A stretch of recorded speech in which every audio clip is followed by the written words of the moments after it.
দেখুন, টুইট করবার স্বাধীনতা তার আছে, মত প্রকাশের স্বাধীনতা প্রত্যেকের আছে, অবশ্যই একজন রাজ্যের মুখ্যমন্ত্রীর আছে। তিনি অবশ্যই বিজেপি বিরোধী শক্তিকে বার্তা দিতে পারেন যে ঐক্যবদ্ধভাবে লড়াই করো, কিন্তু সেই বার্তাটা দিচ্ছেন একজন গেরুয়াধারী সন্ন্যাসীকে দিয়ে। কিভাবে আর হিন্দুত্বের বিরুদ্ধে যুদ্ধ করবেন, কতভাবে হিন্দুদের অপমানিত করবেন, কতভাবে সাধু সন্ত মহাত্মাদের লাঞ্ছিত করবেন।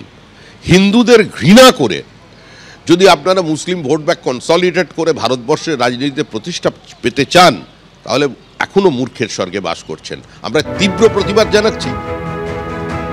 আড়াই দশক পর দিল্লি বিধানসভায় ক্ষমতাসীন বিজেপি, খুশির হাওয়া এবংয়ের বিজেপির কর্মী সমর্থকদের মধ্যেও। করুণাময়ীতে বইমেলা প্রাঙ্গণেও দেখা গেল একই ছবি।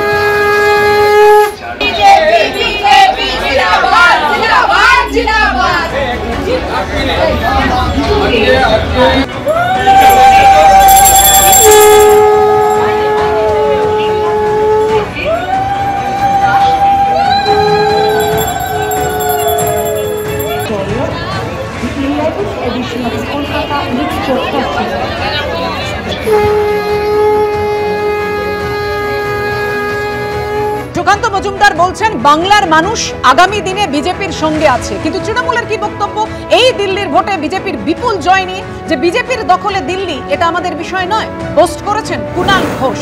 2026-এ পশ্চিমবঙ্গের বিধানসভা ভোটে তৃণমূল 250-র বেশি আসনে জিতবে, চতুর্থবার মুখ্যমন্ত্রী হবেন মমতা বন্দ্যোপাধ্যায়।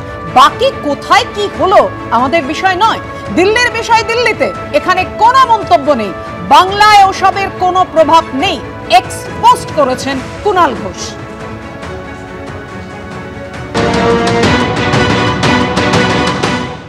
যে বা যারা পশ্চিমবঙ্গ নিয়ে কোনো কথা বলতে চাইছেন তাদের স্পষ্টভাবে বলে দিই, 2026 সাল বিধানসভা নির্বাচন পশ্চিমবঙ্গে হবে এবং তৃণমূল কংগ্রেস অন্তত 250টি আসন পাবে এবং চতুর্থবারের জন্য মুখ্যমন্ত্রী হিসেবে শপথ নেবেন মমতা বন্দ্যোপাধ্যায়। এবার অন্য কোথায় কি হচ্ছে আলাদা ব্যাপার, দিল্লির ব্যাপার দিল্লিতে, তার কোনো প্রভাব এখানে পড়বে না। এখানে মানুষ উন্নয়ন, সম্প্রীতি, ঐক্য যেভাবে বাংলা চলছে, ফলে চতুর্থবারের জন্য মমতা বন্দ্যোপাধ্যায় 250-র বেশি বিধায়ক সংখ্যা নিয়ে রাজ্যে বাংলায় তৃণমূল কংগ্রেস আবার চতুর্থবার সরকার গঠন করবে। একদিকে দিল্লি দখলে বিজেপি, অন্যদিকে কংগ্রেস কিন্তু দিল্লি বিধানসভা নির্বাচনে খাতাই খুলতে পারবো না। আর এই নিয়ে কংগ্রেসের বক্তব্য, আঞ্চলিক দলগুলিকে লাগাতার সুবিধা দিয়ে গিয়েছে কংগ্রেস। দেখা গিয়েছে একদিন সেই আঞ্চলিক দল বলেছে কোনো নির্দিষ্ট জায়গায় তাদেরকে আসন ছাড়তেই হবে, অথচ কংগ্রেসকে ছাড়া বিজেপির বিরুদ্ধে লড়া আঞ্চলিক দলগুলোর সাধ্য নয়। মন্তব্য প্রদেশ কংগ্রেস সভাপতি শুভঙ্কর সরকারের।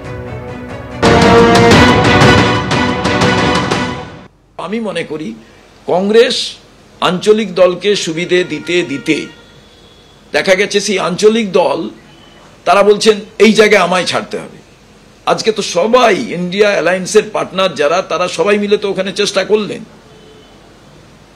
অতএব সবাই মিলে যা বলতেন কংগ্রেসের দাদাগিরি নয়, নীতিগত দিক, আদর্শগত দিক এবং মানুষের কাছে কনফিডেন্স বিল্ড আপের ক্ষেত্রে কংগ্রেস ছাড়া অন্য কোনো রাজনৈতিক দল বিজেপির বিরুদ্ধে লড়াই করতে পারবে না। দিল্লি বিধানসভা ভোটের ফলাফল সামনে আসতেই এবংকেও যে ছবি দেখা গেল, সেলিব্রেশনের ছবি। বিজেপি কর্মী সমর্থকরা তারা মাতলেন সেলিব্রেশনে, উচ্ছ্বাস আনন্দে মাতলেন, একেবারে গেরুয়া রং উড়িয়ে সেই সেলিব্রেশন করছেন বিজেপি কর্মী সমর্থকরা। সেই ছবি ধরা পড়েছে বিভিন্ন জায়গায়। এখনো পর্যন্ত যা ফলাফল সামনে আসছে, 48টিতে এগিয়ে রয়েছে বিজেপি, 22টিতে আপ, কংগ্রেস 0, অন্যান্যরাও 0, অর্থাৎ ম্যাজিক ফিগার ক্রস করে গিয়েছে অনেক আগেই বিজেপি।